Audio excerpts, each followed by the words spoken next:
जिंदगी लागे जन्नत जैसन रहेलू जब पास हो।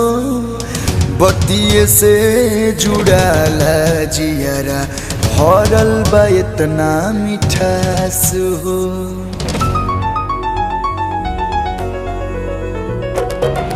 जिंदगी लागे जन्नत जैसन रहेलू जब पास हो।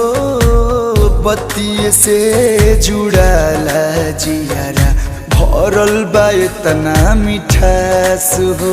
सपना हमके दिखा के आशिक अपन बना के हो गइल का कसूर काहे इतना गुरूर। बस इतने बता दो हसीना।